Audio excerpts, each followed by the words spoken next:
Mic check 1 2 3 4. Are we live? Yes, we're live. So I have something really cool right now. I have Qui-Gon Jinn, a Star Wars figure, and I'm actually very surprised to learn that it's MMS 525, which means it hasn't been released that long. So it's rather new. I never heard of this. I didn't know that it was released rather recently. So, sometimes it's really cool that you find figures like this. And for one, he is hard to find. I really had to look for this guy, and I got him brand new because he's recent. He's not that old. From Toys. They're a local Philippine 1/6 shop. They sell hobby stuff basically, statues and all. They're more expensive than normal, so I don't really go for them. But sometimes I think they forget to update their price or something, because everywhere else I look, this was more expensive, and Toys had the best price. And since I had Darth Maul, what's a Darth Maul without a Qui-Gon Jinn? He's my favorite Jedi, aside from Obi-Wan. So you're really gonna wanna have him, right? So, as with all Star Wars figures, the box is what you call rather boring. But I like it. I like the quote-unquote rather boring box because it's, predictable. It's nothing too complicated. You know how to open it. So I appreciate the occasional predictability of Star Wars figures. So this is the figure itself. And one thing to note is that this figure comes with a long hair. And long hair means limited head articulation. So this is brand spanking new, and I got scissors this time. I had to remember to get it before I got the stream, because sometimes I get a lot of figures. I forget which ones are brand new and which ones are used figures. So okay, this one, I'll try to get it autofocus. This is the autofocus mode. You might see some weird crosshair or something. So I get it that some people are not really excited to see the holograms. Yeah, they're kind of, I don't know. I don't think I'd be using them. Yeah. But up close though, they're interesting. There's this pattern to them, like this distortion, but I don't know if you'd pose them with this. And of course the set of hands, Jedi hands, let's not forget that. By the way, Qui-Gon Jinn is my first Jedi. So I already have the Sith. I already have Han Solo and Chewbacca. And he's actually my first actual Jedi. So it'll be the first time I'll get to have a lightsaber aside from Darth Maul's double saber. So this is a first. There's a battery for it. I guess it's for the lightsaber, I guess. Yeah. Never realized it, but a lightsaber needs batteries. So I always see this in other people's displays. This one, in concept, I didn't think it would work, but I saw a lot of people display their Jedis amazingly with this effect piece. He also comes with an extra arm. It does make me wonder though. If you can answer it, why do Jedis always come with an extra forearm thing? Darth Maul also has this. Marvel never has it, so why is that? Is there something I don't know about posing Jedis? And this one is it's his poncho. Okay, this is the Jedi poncho. Aside from the Jedi robes, you also get a Jedi poncho. And it's really unique because I don't see hands, so it's very clean. It's a very clean unboxing experience. So let's take a look at that head sculpt. Yeah, the camera recognizes it right away. It's Jesus Jedi. He kind of doesn't look much like Liam Neeson. I have to admit. This isn't a very Liam Neeson looking figure. He does look like, this angle, he looks like Jesus. So I'm okay with it. I can live with it. It's a good sculpt despite not really looking like Liam Neeson. So I think I heard some people comment about it from Brother Cousin's review when Good Morning Grails when he unboxed this. I really didn't finish the show, but I do remember reading something in the comments that said, it might have looked like, it doesn't completely look like him, but it's still good. I'm not complaining. Man, I don't know why Hot Toys chooses to wrap the figure like this, just to be sure that it's completely brand new. It's more trouble than it's worth, this thing here. I never enjoyed this. Okay, when I unbox Hot Toys, especially if they're brand new, I do not enjoy this experience at all. It's not something. I like taking off the head sculpt, the protective cellophane covering the head sculpt. But this one, what I'm doing right now, believe me if I tell you that I could do without this unboxing experience here.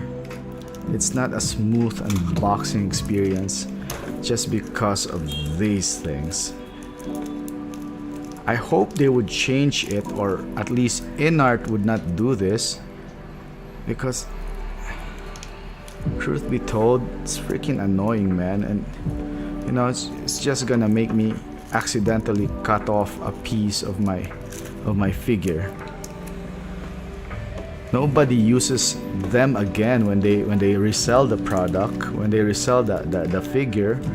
So really don't know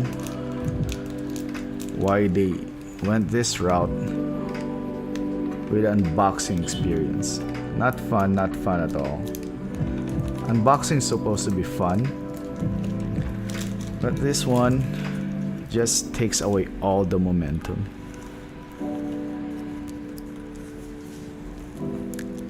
I can't understand this neck piece. Okay, wait. Okay, let's change camera. So don't make me break a figure on stream, okay? Okay, yeah, there it goes. I can understand this because it protects the neck from discoloration. Yeah. Speaking of which, the robes, I read that they would discolor the figure if you put them in too long. So that's why this piece here, it's important. I understand that. The hands though, I don't see the point why you have to put them in. Okay, feels brand new. This part here is slightly easier to deal with, so I don't complain with this midsection anti-discoloration protection. The boots though is another story. This part here, it's also not a fun unboxing experience, this part here. Okay, so good news is so far no flaking, but this figure ain't that old, so shouldn't be, right? Okay, glad that came off easily. It's just an accident waiting to happen, really. Especially if you're as clumsy as I am.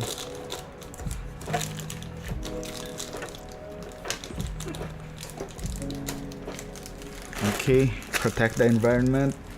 Throw the trash. Yeah, So these boots, they also flake on older figures or if you don't take care of them. So this one is still not rotting in the warehouse, so it's all good. Okay, would I pose it with the robes though? I'm not sure. I mean, I'm a bit paranoid with the staining, so I'll just probably take it off. I'll take the Jedi robes off. But so immediately you get to a problem that this nags in the head sculpt. So with the long hair, that's the downside of the long hair.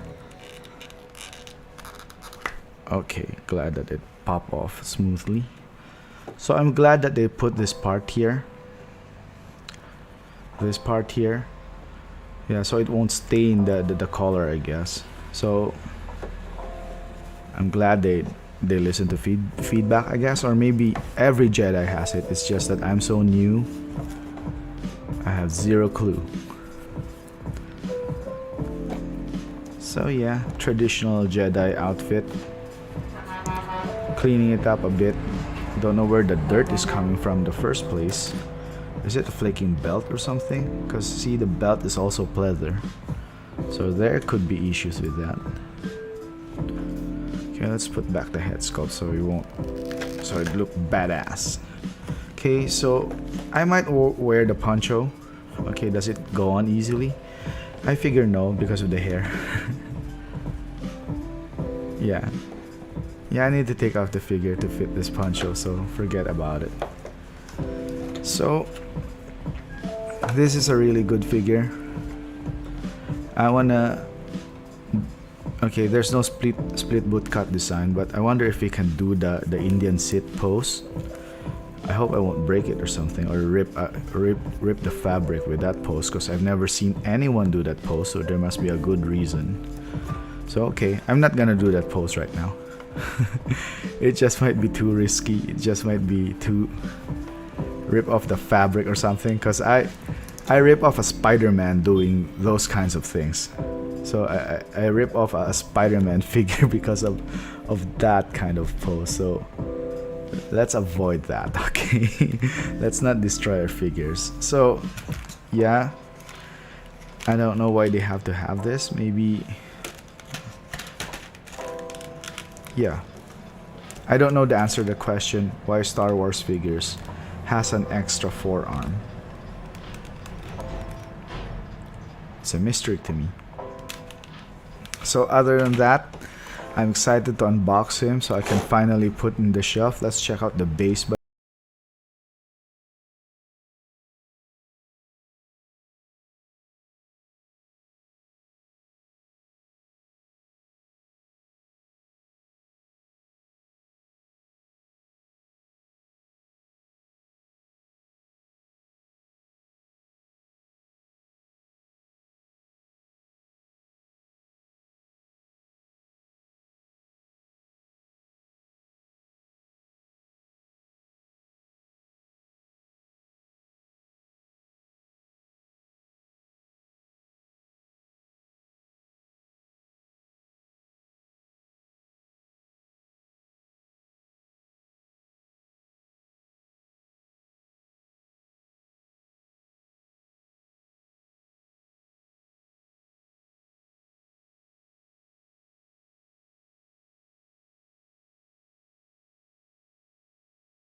or maybe I didn't pay attention that time. So he is rare as far as I'm concerned. He's actually rarer than some of the grails people in the West US based forums are looking for. Like for example, Blade. Blade is very rare, right? But I've seen 3 or 4 blades for sale. So Ghost Rider. There's actually 2 Ghost Riders for sale right now. This Ghost Rider. This one is supposed to be rare, right? But it's there. Daredevil. Yeah, there's like 3 guys selling it or something. So, you know, some things are not as rare in the Philippines, but this one though, ironically, is rare. I didn't get to get him at a good price. I got him for retail, somewhere around 315, yeah, around that. It's from Anotoy, so it's basically retail. Anotoys rarely follows the secondary economy. That's what I like about them. They have a higher overhead, but they don't follow the secondary economy as much. They do have older Hot Toys figures that command a higher price, but it's not because they follow the economy. It's just it's old stock for them. So yeah, if there's a figure, I mean, if you're in the US, you always have Sideshow. But for us, Anno Toys is a very good equivalent to Sideshow, I guess, for lack of a better term. So that's it. I'm done. Hope you enjoyed my experience. This is, again, Hot Toys Fair. Doesn't really look like Liam Neeson, but it's a good Qui-Gon Jinn. Yeah, that's the thing. Not a good Liam Neeson, but a good Qui-Gon Jinn. I'm happy with it. Not super very happy. I'm very happy that I have a good representation of him. I just hope that he can sit cross-legged without an issue, and maybe has an eyes closed sculpt or something for that concentration scene, but you really can't have it all. It really looks like, Jesus in some angles. So thank you. Have a nice day, and thank you for joining me again.